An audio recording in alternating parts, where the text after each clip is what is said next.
ഇന്ത്യയുടെയും ബംഗ്ലാദേശിന്റെയും അതിർത്തിക്കടുത്തുള്ള ലാൽ മോണിർ ഹാട്ട് എന്ന് പറയുന്ന അടച്ചിട്ട പഴയൊരു വിമാനത്താവളം. ബംഗ്ലാദേശിന്റെ അധീനതയിലുള്ള ഈ വിമാനത്താവളത്തിൽ ചൈനയുടെ സഹായത്തോടു കൂടി ബംഗ്ലാദേശ് എന്തൊക്കെയോ നിർമ്മാണ പ്രവൃത്തികൾ നടത്തുന്നു എന്നാണ് പുറത്തു വന്ന റിപ്പോർട്ടുകൾ. അതായത് ഇന്ത്യക്കെതിരായ ഒരു യുദ്ധ പ്രഖ്യാപനത്തിന് ബംഗ്ലാദേശ് ഒരുങ്ങുന്നുവെന്ന് സൂചന. ഇന്ത്യയിലേക്ക് പെട്ടെന്ന് അയക്കാൻ പറ്റുന്ന രീതിയിൽ അല്ലെങ്കിൽ ഒരു എയർ സ്ട്രൈക്കിന് ബംഗ്ലാദേശ് ഒരുങ്ങുന്നു. അതിന് ഈ ലാൽ മോണിർ ഹട്ട് എന്ന് പറയുന്ന വിമാനത്താവളത്തെ ഉപയോഗിക്കാൻ പോകുന്നു എന്നൊക്കെയാണ് ഇന്ത്യക്ക് ലഭിച്ച റിപ്പോർട്ട്.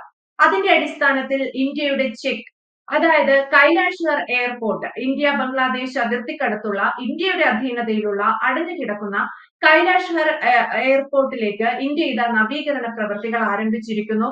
ഫൈറ്റർ ജെറ്റ് വിമാനങ്ങൾ ഇറങ്ങാൻ സാധിക്കുന്ന തരത്തിൽ അതിന്റെ റൺവേ മെച്ചപ്പെടുത്തുന്നു എന്നുള്ള വാർത്തകളാണ് പുറത്തുവരുന്നത്. എന്റെ ഒരു ചോദ്യം എന്ന് പറയുന്നത്, രാജഗോപാൽ സർ, ഇത്തരത്തിൽ ബംഗ്ലാദേശിന്റെ നീക്കം മുൻ കണ്ടുകൊണ്ട് ബംഗ്ലാദേശിന് പിന്നിൽ ചൈന ഉൾപ്പെടെയുള്ള രാജ്യങ്ങളുണ്ട് എന്നറിഞ്ഞുകൊണ്ട് യുദ്ധസമാനമായ അന്തരീക്ഷം എപ്പോൾ വേണമെങ്കിലും പൊട്ടിപ്പുറപ്പെട്ടേക്കാം എന്ന് മനസ്സിലാക്കിക്കൊണ്ട് ഇന്ത്യ പൂർണ്ണ സജ്ജമാകുന്ന കാഴ്ചയല്ലേ നമുക്ക് കാണാൻ സാധിക്കുക? ശരിയാണ്, നല്ല പ്രയോഗമാണ്. ചെക്ക് പറയുകയാണ്, വിമാനത്താവളം വെച്ചിട്ട് ചെക്ക് പറയുകയാണ്. നമ്മള് കറക്റ്റാണ് അത് പറഞ്ഞത്. ഈ ലാൽ മോഹൻ ഖത്തർ എന്ന് പറയുന്നത് അവരുടെ വടക്കൻ പ്രവിശ്യയില്, ബംഗ്ലാദേശിന്റെ വടക്കൻ പ്രവിശ്യയിലുള്ള ഒരു എയർബേസ് ആണ് അവർക്ക് 9 എയർബേസുകളാണ് ബംഗ്ലാദേശിന് ഇന്ത്യൻ അതിർത്തിയോടെ ചേർന്ന് കിടക്കുന്നത്. അതിലെ പ്രധാനപ്പെട്ട ഒരു എയർബേസ് ആണിത്. ഈ എയർബേസ് 2ാം ലോകമഹായുദ്ധകാലത്തൊക്കെ ഉപയോഗിച്ച സഖ്യകക്ഷികളൊക്കെ ഈ ബേസ് ഉപയോഗിച്ചിട്ടുണ്ട്. അപ്പൊ അങ്ങനെ ഒരു പാരമ്പര്യവും ഈ എയർബേസിനുണ്ട്. എല്ലാത്തരം സൗകര്യങ്ങളും ഉള്ളതാണ്.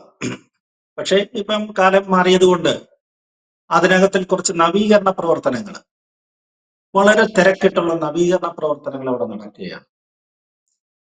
എന്താ അതിന്റെ ലക്ഷ്യം എന്നുള്ളത് ബംഗ്ലാദേശിനെ സംബന്ധിച്ചിടത്തോളം നമുക്കറിയാം. അവർക്ക് അങ്ങനെ സാമ്പത്തികമായിട്ട് അങ്ങനെ വളരെ ശേഷിയോ മറ്റോ കാര്യങ്ങളോ ഉള്ളതല്ല.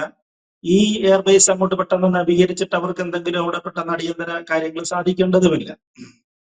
ആ സമയത്താണ് നമ്മളിവിടെ വീണ്ടും ചൈനയെ സംശയിക്കുന്നത്.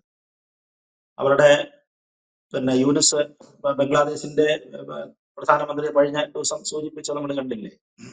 അവിടെ ഈ പറഞ്ഞതുപോലെ അവർക്ക് കടല് അവർക്ക് മാത്രം സ്വന്തമായിട്ടുള്ളതാണെന്നാണ് അദ്ദേഹത്തിന്റെ ഒരു വാദം. ഇന്ത്യക്ക് മറ്റ് റോഡുകൾ മറ്റു മാത്രമേ ഉള്ളൂ എന്ന് പറഞ്ഞതുപോലെ അടുത്തൊരു നീക്കം ഇവർ നടത്തുകയാണോ? ചൈനയെ ഇങ്ങോട്ട് വിളിച്ചു വരുത്തിയിട്ട് നമുക്ക് നേരെ, അതിന് ഒരു പക്ഷേ പാകിസ്ഥാന്റെയോ മറ്റേതെങ്കിലും രാജ്യങ്ങളിലേക്ക് പിന്തുണയും ഉണ്ടാകും. അത്തരത്തിലുള്ളൊരു നീക്കങ്ങളാണ് നടക്കുന്നത്. അപ്പൊ പാകിസ്ഥാൻ തകർന്നു കഴിഞ്ഞാൽ നമ്മൾ അടുത്തത് എങ്ങോട്ട് നീങ്ങുമെന്ന് അവർക്കറിയാം. അപ്പൊ അതുകൊണ്ട് അവർ നേരത്തെ തന്നെ തടയിടാനുള്ള നീക്കം, മുമ്പേ പറഞ്ഞ പോലെ ചെക്ക് പറയാനുള്ള ശ്രമങ്ങളൊക്കെയാണോ അവർ ഉണ്ടാക്കുന്നതെന്ന് അറിയുന്നില്ല. എന്തായാലും കൊള്ളാം, ഇതിന് ഒരു അടിയന്തരമായിട്ടുള്ള നിർമ്മാണ പ്രവർത്തനങ്ങൾ അവിടെ ആരംഭിച്ചിരിക്കുകയാണ്. കഴിഞ്ഞ ഒരു 1.5 മാസമായിട്ട് കാര്യമായ വർക്കുകൾ നടക്കുന്നു. നമ്മളിത് മനസ്സിലാക്കിയിട്ട് നമ്മുടെ ഇതിലുണ്ട്, നമ്മുടെ ഇതിൽ ഇഷ്ടം പോലെ ബേസ് ഉണ്ട് അവിടെ. നമുക്ക് അവിടെ കൈലാഷ് എയർപോർട്ട് ഉണ്ട്, അവിടെ എയർബേസ് നമുക്കുണ്ട് അവിടെ. അപ്പൊ അതും നമ്മൾ ഇത്തരം കാര്യങ്ങളൊക്കെ ഉപയോഗിക്കാവുന്ന എയർപോർട്ട് തന്നെയാണ്. പക്ഷെ അതിന്റെ ഒരു പ്രശ്നം എന്ന് പറയുന്നത് അതിന്റെ റൺവേക്ക് നീളക്കുറവാണ്. അപ്പൊ വലിയ വിമാനങ്ങളോ മറ്റേ ജെറ്റ് വലിയ സംവിധാനങ്ങളൊക്കെ ഇറക്കുന്നതിനുള്ള സൗകര്യങ്ങൾ ഇപ്പോൾ അവിടെ ഇല്ല. അത് ഏതാണ്ട് 1990-ലോ മറ്റോ, 1990-കളിൽ നമ്മളത് അടച്ചുപൂട്ടിയതാണ്. അടച്ചുപൂട്ടിയിട്ടിരിക്കുകയാണ്. വേറെ ഓപ്പറേഷൻസ് ഒന്നും അവിടെ നടക്കുന്നില്ല. ഒരു പ്രത്യേക ഘടനയുള്ള സ്ഥലവുമൊക്കെയാണ്. അതുകൊണ്ട് കാര്യമായ വർക്കുകൾ നടക്കുന്നു. പക്ഷെ ബംഗ്ലാദേശ് ഇപ്പുറത്തെ പണി തുടങ്ങി കഴിഞ്ഞപ്പോൾ നമ്മൾ ആലോചിച്ചു, എന്തിനാണ് ഇവരുടെ നീക്കവും നമുക്ക് പറയാനൊക്കത്തില്ലല്ലോ. യൂനുസിനെ പോലെ ഒരു മണ്ടനെയോ, അല്ലെങ്കിൽ മണ്ടനെന്ന് ഞാൻ വിളിക്കുന്നത് നോബൽ സമ്മാന ജേതാവാണ് കേട്ടോ, മറ്റേ കൊണ്ടല്ല. ഈ പട്ടാളത്തിന്റെയും അവിടുത്തെ കുറച്ച് തീവ്രവാദികളുടെയൊക്കെ കയ്യിൽ കിടന്ന് കളിക്കുന്ന മറ്റൊരു പാവ, പാകിസ്ഥാൻ ഹുസൈനെ പോലെ മറ്റൊരു പാവയായതുകൊണ്ട് ഇവർ പറയുന്നതിന് അയാൾ കൊടുക്കുന്നുണ്ടായിരിക്കാം. അതായിരിക്കും ഇത്തരം സംഭവ വികാസങ്ങൾ ഉണ്ടാകുന്നതെന്ന് തോന്നുന്നു. ബംഗ്ലാദേശിന്റെ ഈ നടപടിയെ നമ്മൾ ശക്തമായിട്ട് തന്നെ നേരിടും, അതിനകത്ത് യാതൊരു സംശയവുമില്ല. അവർ ഇത്തരത്തില് 1 പണിയാണെങ്കിൽ നമ്മൾ അവിടെ 2-3 പണി, അങ്ങനെ അത്തരത്തിലുള്ള നടപടികളും അതിനുള്ള ശേഷി നമുക്കുണ്ട്. പക്ഷെ ബംഗ്ലാദേശിന്റെ ഈ നിലപാടുകൾ പറഞ്ഞില്ലേ, കുറെ ദിവസങ്ങളായിട്ട് ഇവർ കാണിക്കുന്ന നിലപാടുകൾ, നമ്മൾ പറയുന്ന അരിയും തിന്നു, അയലത്തുകാരിയും കടിച്ചു, എന്നിട്ട് അവസാനം ഇപ്പോഴും പട്ടിക്ക് മുറുമുറുപ്പാണെന്നുള്ളൊരു ലൈനിലാണ് അവരുടെ ഒരു നീക്കം പോകുന്നത്. എന്ത് കഷ്ടമാണെന്ന് ആലോചിച്ച് നോക്കി. നമ്മുടെ അരിയാണ് ഇപ്പോഴും കഴിക്കുന്നത്. 3 നേരവും കഴിക്കുന്നത് നമ്മുടെ അരിയാണ്, നമ്മുടെ ഗോതമ്പാണ് കഴിക്കുന്നത്, നമ്മുടെ എണ്ണയാണ് അവർ കൊണ്ടുപോയിക്കൊണ്ടിരിക്കുന്നത്. അവർക്ക് കറണ്ട് കൊടുക്കുന്നത് നമ്മുടെ അദാനിയാണ്. അയാളുടെ അദാനിക്ക് ഉള്ള പൈസ പോലും കഴിഞ്ഞ 2 കൊല്ലം ആയിട്ട് മേടിച്ചുകൊണ്ടിരിക്കുന്ന പൈസ, കറണ്ട് മേടിച്ചതിന്റെ പൈസ പോലും അദാനിക്ക് കൊടുത്തിട്ടില്ലെന്നാണ് പറയുന്നത്.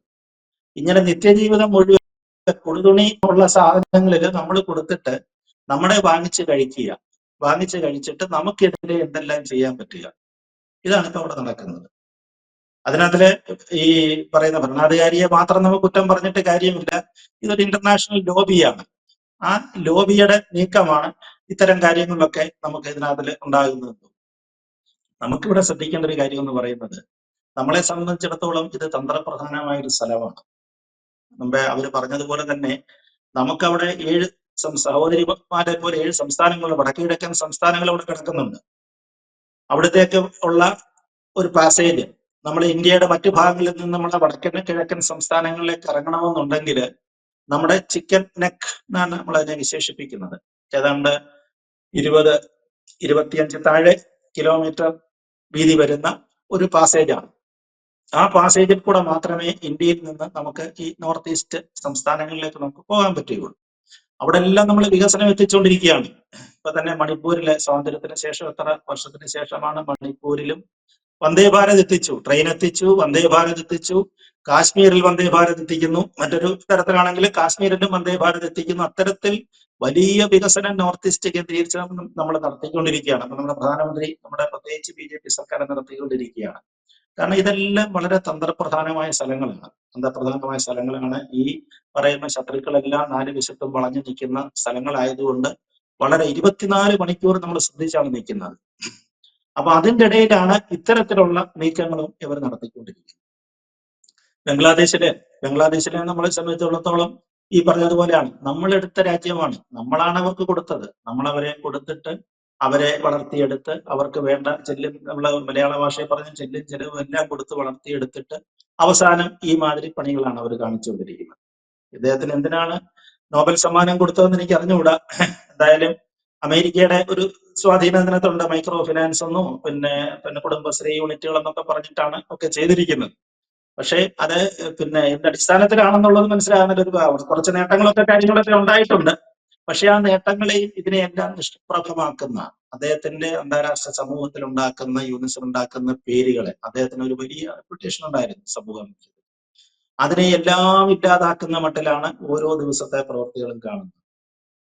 പിന്നെ നമ്മളെ സംബന്ധിച്ചിടത്തോളം ഇതൊരു പ്രശ്നമല്ല. ബംഗ്ലാദേശിനെ ഒറ്റയ്ക്ക് നേരിടുകയോ അല്ലെങ്കിൽ ബംഗ്ലാദേശിന്റെ ഇത്തരം കാര്യങ്ങൾ, കാരണം നമ്മള് പറഞ്ഞില്ല, ഇന്ത്യയിൽ നിന്ന് ഈ മാസം അരി കൊടുത്തില്ലെന്നുണ്ടെങ്കിൽ അവിടെ നാളെ പിറ്റേ ദിവസം തൊട്ട് കഞ്ഞിവെപ്പില്ല. ആ അവസ്ഥയെ കഴിയുന്ന ഒരു രാജ്യമാണത്.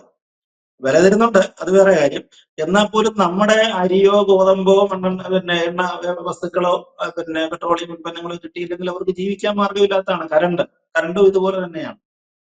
അപ്പൊ അങ്ങനെ ഒരു രാജ്യം എന്തിനാണ് ഇന്ത്യക്കെതിരെ ഇത്തരത്തിലുള്ള കാര്യങ്ങൾ നീക്കുന്നതെന്നുള്ളതാണ് സംശയം. ഇവിടെയാണ് നമ്മൾ ഈ ചൈനയടക്കമുള്ള ചില രാജ്യങ്ങളുടെ, അതേപോലെ തന്നെ പാകിസ്ഥാൻ ഇനിയും അത് നൂർന്നു വരാൻ താമസിക്കും. പാകിസ്ഥാന്റെ ലോകം നടുവ് തന്നെ നമ്മൾ ഒടിച്ചിട്ടിരിക്കുകയാണ്.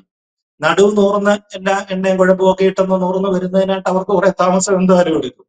അപ്പൊ അതിനിടയിൽ പോലും അതാണ്, വീണ് കിടക്കുന്ന അവസരത്തിൽ പോലും എന്തെങ്കിലും ചെയ്യാൻ പറ്റുമോ, നമുക്കെതിരെ എന്തെങ്കിലും ചെയ്യാൻ പറ്റുമോ എന്നുള്ളൊരു നീക്കമാണ്. ഇപ്പൊ ജമാഅത്തെ ഇസ്ലാമി സംഘടനകളാണ്, അവിടുത്തെ കുറച്ച് വിവരമില്ലാത്ത ആളുകളാണ് അവിടെ കിടന്ന് ബംഗ്ലാദേശിൽ പ്രശ്നം ഉണ്ടാക്കുന്നത്.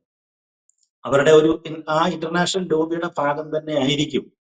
അവര് തന്നെയാണ് ഈ നീക്കത്തിന് പുറകിലെന്നാണ് എനിക്ക് തോന്നുന്നത്. അവരെന്ത് വേണേ കൊണ്ടുവന്നോട്ടെ, അതിനകത്തൊന്നും നമുക്ക് വലിയ പ്രശ്നങ്ങളൊന്നുമില്ല. പക്ഷെ എങ്കിൽ പോലും നമ്മൾ ശ്രദ്ധിക്കേണ്ടതായ ചില കാര്യങ്ങളിലേക്കാണ് ഇത് കൊണ്ടെത്തിക്കുന്നത്. നമുക്ക് കൈലാഷ എയർപോർട്ടോ അല്ലെങ്കിൽ അതിനിപ്പുറത്ത് 2-3 ബേസുകൾ നമുക്കിവിടെ വളരെ പെട്ടെന്ന് തന്നെ നമുക്ക് ചെയ്തെടുക്കാൻ പറ്റും. അപ്പൊ അതുകൊണ്ട് തൽക്കാലം നമുക്ക് ഭീഷണിയൊന്നുമില്ല. മുമ്പേ നീതു പറഞ്ഞതുപോലെ ഒരു ചെക്ക് അങ്ങോട്ട് വെച്ചാൽ മതി. തൽക്കാലം ആ ചെക്ക് വെച്ച് ഇവരെ ഒന്ന് നിർത്താം എന്നുള്ളതാണ് ഗവൺമെന്റിന്റെ തീരുമാനമെന്നാണ് എനിക്ക് തോന്നുന്നത്. തീർച്ചയായും ലാൽ മോണിർ ഹാട്ട് എന്ന് പറയുന്ന വിമാനത്താവളം നവീകരിച്ച് ഇന്ത്യക്കെതിരായ ഒരു നീക്കം നടത്താനാണ് ബംഗ്ലാദേശിന്റെ ശ്രമമെങ്കിൽ കൈലാഷറിലൂടെ അതിന് മറുപടി നൽകാൻ ഇന്ത്യ തയ്യാറാണെന്ന് ബംഗ്ലാദേശിനെ തന്നെ, അല്ലെങ്കിൽ പരസ്യമായി തന്നെ ഇന്ത്യ അറിയിക്കുന്ന ഒരു കാഴ്ചയാണ് നമ്മൾ കാണുന്നത്. ചൈനയാണോ അല്ലെങ്കിൽ ചൈനയുടേതാണോ, ചൈനയുടെ സഹായം ബംഗ്ലാദേശിനുണ്ട് എന്നുള്ളത് വ്യക്തമാണ്. അതല്ലാതെ മറ്റു രാജ്യങ്ങൾ കൂടി ഇന്ത്യക്കെതിരായ പടപ്പുറപ്പാടിന് ബംഗ്ലാദേശിന് പിന്നിലുണ്ടോ എന്നുള്ള സൂചനയും ഒക്കെ ഇതിലൂടെ ലഭിക്കുന്നതുമാണ്, വ്യക്തമാണ്. Thank you Rajagopal sir.